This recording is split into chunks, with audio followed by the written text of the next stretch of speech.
Bonjour à tous et bienvenue sur la chaîne YouTube de Figurines Collector. Aujourd'hui on part du côté d'une licence bien connue et qu'on n'a pourtant jamais explorée encore sur cette chaîne YouTube, si je dis pas de bêtises. Vous aurez reconnu qu'il s'agit de la série animée des années 80 Thundercats, dont Iron Studio nous présente ici le protagoniste principal, donc Lion-O. Alors ici c'est une version en plat combat où Lion-O dégaine son gant de combat et son épée d'Omens. Sur cette figurine là on va être sur une échelle 1/10 comme c'est marqué en haut à droite de la boîte et elle est bien évidemment en résine comme d'habitude sur cette gamme d'Iron Studio. On est habitué sur ce format de figurine à avoir notre figurine qui est en plusieurs morceaux pour qu'elle soit mieux protégée dans la boîte. On connaît aussi le conditionnement. Bon, celle-ci elle déroge pas à la règle. On va avoir en premier lieu notre socle qui est très bien emballé. Donc visiblement un sol rocailleux avec des petites marches. On va ensuite avoir le corps de notre personnage qui est au centre, juste ici. Donc avec ce qui semble être un très bon paint job encore une fois. Mais on est plus qu'habitué chez Iron Studio à avoir des figurines de qualité de ce point de vue là. Donc je suis pas très étonnée. Ici ça va être donc le bras gauche, le gant de combat. Ici on va avoir je pense le visage de notre personnage. Et enfin l'épée d'Omens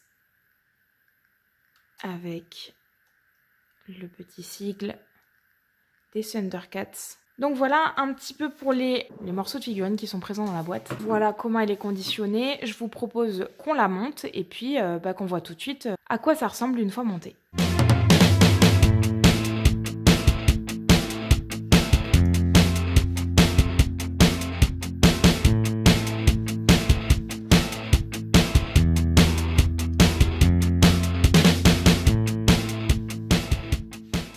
Allez, pour commencer, voilà notre personnage, donc très bien réalisé, encore une fois. C'est vraiment une super belle pièce de la part de Iron Studio.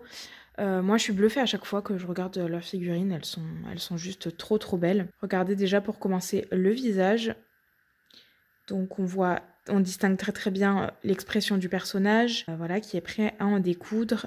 Le paint job, il est très bon. Les détails sont superbes. Regardez les cheveux, le mouvement des cheveux est vraiment superbe. La couleur est vraiment très belle. Je le trouve vraiment super beau. Au niveau des muscles, c'est hyper bien réalisé comme d'habitude avec les petites veines, le détail des muscles. Voilà, enfin c'est juste très beau.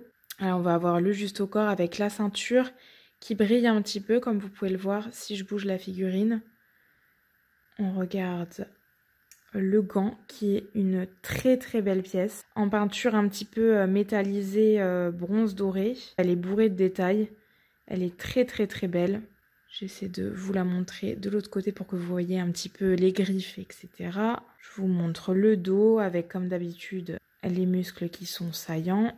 On s'attarde un petit peu sur l'épée qui elle aussi est métallisée et elle est super bien réalisée.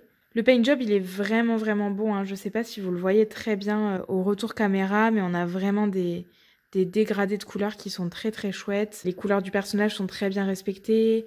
Les différentes textures sont très bien respectées aussi. L'ombrage est superbe. Hein, genre vraiment, comme d'habitude, hein, chez Iron Studio, ils font du très bon travail et c'est loin d'être bâclé. Je vais vous montrer un petit peu le socle tant que le personnage n'est pas dessus. C'est un sol assez simple mais qui est quand même bien détaillé. La texture de la roche est très bien faite. Hein. Comme d'habitude, il pousse le détail jusqu'au niveau du paint job et du sculpt. C'est vraiment très chouette. Il est très bien texturé ce sol. Donc non, rien à redire, hein, vraiment rien à redire. Je vais monter le personnage sur le socle et puis on va la mesurer ensemble et regarder ce que ça donne une fois montée.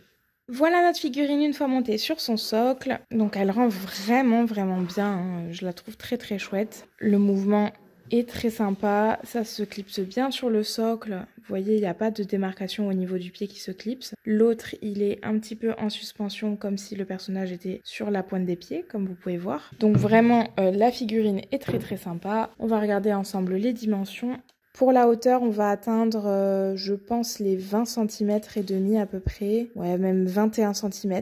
Pour la longueur, c'est ici que ça va se passer et on atteint les 28 cm de longueur.